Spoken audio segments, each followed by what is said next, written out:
Assalamualaikum warahmatullahi wabarakatuh. Perkenalkan nama saya Latifah Hanum Nasution dengan NIM 29027897996.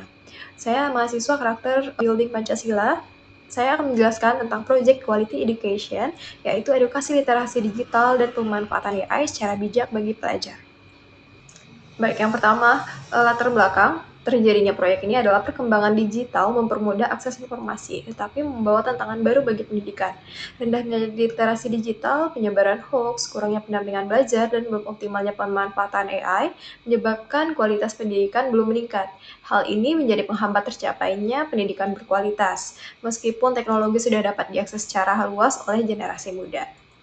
Sekarang ada rumusan masalah tentang proyek ini. Yang pertama, bagaimana tingkat literasi digital dan kemampuan identifikasi hoax pada peserta didik dan masyarakat pada saat ini. Yang kedua, faktor apa yang menyebabkan terjadinya kesenjangan pemahaman materi pembelajaran dan minimnya pendampingan belajar di luar jam sekolah. Yang ketiga, strategi apa yang dapat diterapkan untuk mengenalkan dan melatih penggunaan AI secara bijak dan etis dalam konteks pembelajaran. Yang keempat, ada model intervensi edukatif seperti apa yang paling efektif untuk meningkatkan dan pemanfaatan AI yang bijak pada komunitas. Untuk hasil temuan saya di lapangan, saya sudah melakukan wawancara. Berdasarkan wawancara, ditemukan 4 temuan utama yang sejalan dengan rumusan masalah proyek. Yang pertama adalah literasi digital, sudah ada pemahaman, tapi belum merata. Narasumber memahami literasi digital sebagai kemampuan menggunakan teknologi secara kritis dan bertanggung jawab. Untuk verifikasi informasi, ia membandingkan 2-3 sumber yang kredibel dan mengecek logika argumen. Namun ini menunjukkan praktik yang belum tentu dimiliki semua peserta didik. Yang kedua ada anti hoax, rentan karena faktor emosional. Narasumber pernah menerima hoax dari WhatsApp dan media sosial dengan judul yang clickbait. Hoax mudah tersebar karena orang langsung share tanpa baca secara utuh, yang dipicu oleh emosi dan rendahnya kemampuan membedakan fakta yang mana fakta dan mana yang itu cuma opini saja. Untuk cara narasumber mengecek informasi tersebut adalah mencari di Google dan yang media yang kredibel. Yang ketiga ada pendampingan belajar, minimnya dan butuh untuk materi tertentu. Tidak ada pendampingan di luar sekolah. Narasumber belajar mandiri terkendala distraksi media sosial atau game dan kesulitan memahami materi yang dipikirkan secara logika atau hitungan seperti matematika, fisika, dan coding tanpa ruang tanya yang interaktif. Yang keempat yaitu ada pemanfaatan AI. Narasumber sudah menggunakan AI tapi masih butuh pelatihan yang etis. Sudah sering pakai ChatGPT atau Gemini untuk merangkum atau mencari ide dan menjelaskan konsep.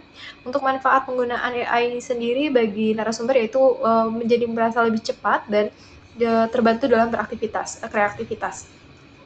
Ya, risikonya yaitu narasumber malas berpikir kritis dan halusinasi AI dan plagiarisme. Narasumber menyatakan sangat butuh pelatihan penggunaan AI yang secara bijak. Juga bagaimana prompting yang efektif dan sesuai dengan kode etik akademik.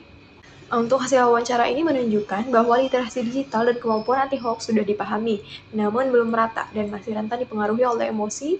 Pendampingan belajar ini di luar sekolah masih minim, terutama untuk materi yang lebih keras secara logika atau matematika atau coding. Meskipun AI sudah digunakan untuk membantu belajar, pemanfaatannya belum bijak dan etis. Oleh karena itu, diperlukan intervensi edukatif untuk memperkuat literasi digital, anti-hoax, pendampingan, dan penggunaan AI yang bertanggung jawab guna mendukung pendidikan yang berkualitas. Selanjutnya saya menjelaskan solusi untuk proyek ini, yaitu hasil wawancara menunjukkan pelajar sudah sering pakai internet dan AI untuk belajar, serta memahami pentingnya literasi digital. Namun, hoax masih mudah tersebar karena orang masih terburu-buru memberikan berita tanpa mengecek fakta terlebih dahulu.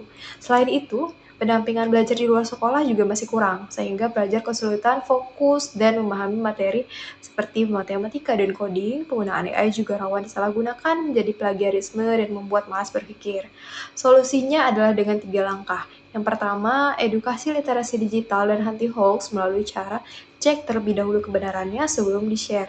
Yang kedua, adakan pendampingan pelajar secara rutin, bisa dengan bantuan mahasiswa dan mengajarkan AI dari tutor. Yang ketiga ada berikan pelatihan penggunaan AI yang bijak agar dipakai untuk membantu belajar, bukannya untuk menyontek. Dengan ini, pelajar bisa lebih kritis, terhindar dari hoax, dan mewujudkan terwujudnya pendidikan berkualitas. Baiklah, ini adalah sedikit refleksi pribadi saya.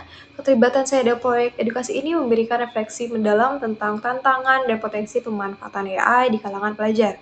Melalui dialog dengan narasumber, saya menyadari betapa pentingnya penguatan literasi digital, pencegahan hoax, dan penggunaan AI secara etis untuk mendukung pembelajaran di era digital. Hal ini sejalan dengan SDG4 Quality Education, yaitu mewujudkan pendidikan yang inklusif, relevan, dan berkemajuan. Pendidikan berkualitas tidak hanya soal akses informasi atau alat AI, tetapi juga kemampuan berpikir kritis, terhindar dari misinformasi, dan menjaga integritas akademik. Pengalaman ini juga mengasah nilai BCS saya, yaitu yang meliputi critical dan creative thinking dalam menganalisis masalah hoax dan halusinasi AI, serta digital dan teknologi capability, social awareness dan adaptability dan collaboration dalam mengedukasi masyarakat secara bijak. Baik, sekian dari saya mengenai proyek kelompok yaitu tentang quality education, edukasi literasi digital, dan pemanfaatan AI secara bijak bagi pelajar. Assalamualaikum warahmatullahi wabarakatuh.